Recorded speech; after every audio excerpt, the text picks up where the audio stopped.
করতে গিয়া, বনু নজির গোত্রকে দেশান্তরিত করতে গিয়া, দেশ থেকে পালাতে বাধ্য করতে গিয়া ওদের লাগানো গাছগুলো যে কেটেছ, আও তারাকতুমুহা কায়মাতান আলা উসুলিহা, যে গাছগুলো কাটো নাই বরং কাণ্ডের উপরে রেখে দিয়েছ। তাহলে সাহাবায়ে কেরাম কিছু কাটছে, কিছু আল্লাহ পাক বলেন কিছু কেটেছ, কাতাতুম মিন লিনাতিন, কিছু কেটেছ, আও তারাকতুমুহা কায়মাতান আলা উসুলিহা, যেগুলো কাটো নাই রেখে দিয়েছ মূলের উপরে, কাণ্ডের উপরে। আল্লাহ পাক বলেন ফাবিইজনিল্লাহ, গাছ কেটেছ সেটা তো আমি আল্লাহর অনুমতি আছে, রেখে দিয়েছ তাতেও আমি আল্লাহর অনুমতি আছে। জোরে বলেন আল্লাহু আকবার। জালেমকে হটাবার জন্য আন্দোলন করতে গিয়ে যা করা দরকার সব অনুমোদিত। ইসলাম বুঝো তুমি। এসি রুমে বসে ফতোয়া দেওয়া সহজ, রাজপথে জালেমের বিরুদ্ধে মিছিল করা তো সহজ নয়। মা কাতাতুম মিন লিনাতিন, যে গাছগুলো তোমরা কেটেছ, আও তারাকতুমুহা কায়মাতান আলা উসুলিহা, যে গাছগুলো কাটো নাই রেখে দিয়েছিলেন, ফাবিইজনিল্লাহ, আল্লাহ দোনো কাজের ভিতরে অনুমোদন দিয়া দিছে। কাটছ ঠিক আছে, কাটো নাই, আল্লাহু আকবার। ভাই যে কি এবার আল্লাহ রাব্বুল আলামিন বলেন গাছ কাটাকে আমি অনুমোদন দিলাম কেন? গাছগুলো কি অপরাধ করেছে? গাছ কাটার অনুমোদন দিলাম কেন? ওয়ালিউখজিয়াল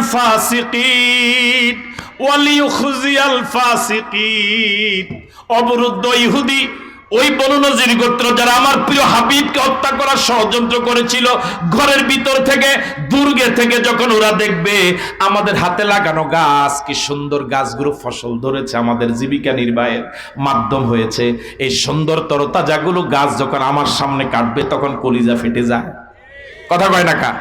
যখন আমার চোখের সামনে দেখলাম যে রাজহাঁসগুলো ফলা মেরে লইয়া যায়, কথা কয় না কা?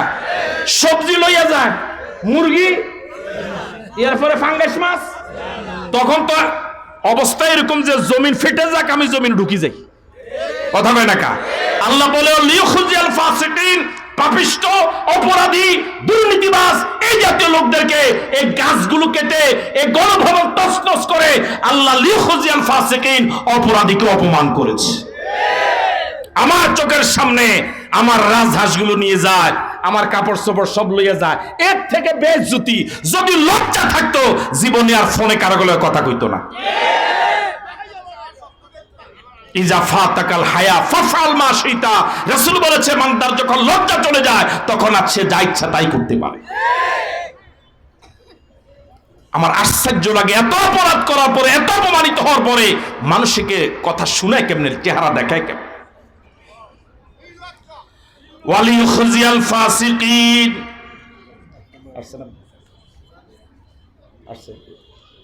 ওয়ালিউখজিয়াল ফাসিকিন, আল্লাহ পাক বলেন গাছ কাটার অনুমোদন আমি এই জন্য দিলাম যাতে করে ফাসিকরা নিজের লাগানো গাছগুলো যখন অন্যরা কাটে খারাপ লাগে কি লাগে না? এটা ইজ্জতের না বেইজ্জতির? নিজের আঁশগুলো আরেকজনে লইয়া যায়, নিজের পেঁপে গাছ খরগোশ নিচে বলে যখন এইভাবে তছনছ করে গোটা পৃথিবী দেখে, গোটা গণভবন ল্যাংটা, এর থেকে বেইজ্জতি আর কিছু হতে পারে না। আল্লাহ 1400 বছর আগে বললেন ওয়ালিউখজিয়াল ফাসিকিন, এভাবে তছনছ করার মাধ্যমে, গণভবন ধ্বংস করার মাধ্যমে, গাছ কাটার মাধ্যমে আমি এদেরকে অপমান করেছি। ওলামায়ে কেরামকে কম অপমান করো নাই, এদেশের হক্কানি পীর মাশায়েখকে কম অপমান করো নাই, এদেশের ওলামায়ে কেরামকে ডান্ডা বেরি পরিয়ে জেলখানা নিয়েছিলে, হক্কানি পীর মাশায়েখকে কম নির্যাতন করো নাই। যাদেরকে ফুলের মালা দিয়ে বরণ করা দরকার ছিল, 1 টাকা দুর্নীতি যারা করে নাই ওদের গলায় তুমি ফাঁসির রশি দিয়েছে। ওয়ালিউখজিয়াল ফাসিকিন। সুতরাং ঘুরে দাঁড়াতে হবে। ষড়যন্ত্র শুরু করেছে বহু আগ থেকেই, ষড়যন্ত্রই ওদের জীবন, ষড়যন্ত্রই ওদের নেশা এবং পেশা। সব ষড়যন্ত্রের মোকাবেলায় ঐক্যবদ্ধ হয়ে, শীর্ষডালা প্রাচীরের মতো একতাবদ্ধ হয়ে, ইমানে বলে বলিয়ান হয়ে, আল্লাহু আকবার স্লোগান দিয়ে ময়দানে নেমে এই নাস্তিক মুরতাদদের কবর রচনা করতে হবে।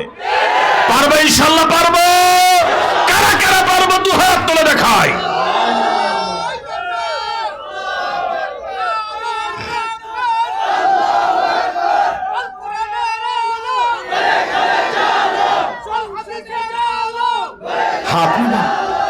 আমার আলোচনা আমি এখানে শেষ করতে যাচ্ছি। বেঁচে থাকলে দেখা হবে কোনো মজলিসে, কোনো ময়দানে। আর যদি মরে যায়, আল্লাহ যেন জান্নাতে পরিচয় করিয়ে দেয়, বলি আমিন। আল্লাহর কাছে ফরিয়াদ করি, মালিক তুমি আমাদের প্রিয় দেশটার স্বাধীনতাকে হেফাজত করো, সার্বভৌমত্বকে হেফাজত করো। দেশের বিরুদ্ধে সকল ষড়যন্ত্র তুমি নস্যাৎ করে দাও। দেশের বিরুদ্ধে যারা ষড়যন্ত্র করে ভিতরে এবং বাহিরে, আল্লাহ ওদেরকে হেদায়েত দাও। যদি হেদায়েত নসিবি না থাকে, নমরুদ ফেরাউনকে যেভাবে ধ্বংস করেছ, ওদেরকে তুমি এভাবে ধ্বংস করে দাও। ওদের বংশকে নির্বংশ করে দাও, ওদের সম্মানকে বেইজ্জত করে দাও, ওদের মনোবলকে ভেঙে চুরমার করে দাও, ওদের রক্তের মধ্যে ফাটল তৈরি করে দাও। গোটা মুসলমানদেরকে ঐক্যবদ্ধ হওয়ার তৌফিক দান করো। হাযা মা ইনদি ওয়াল ইলমু ইনদাল্লাহ।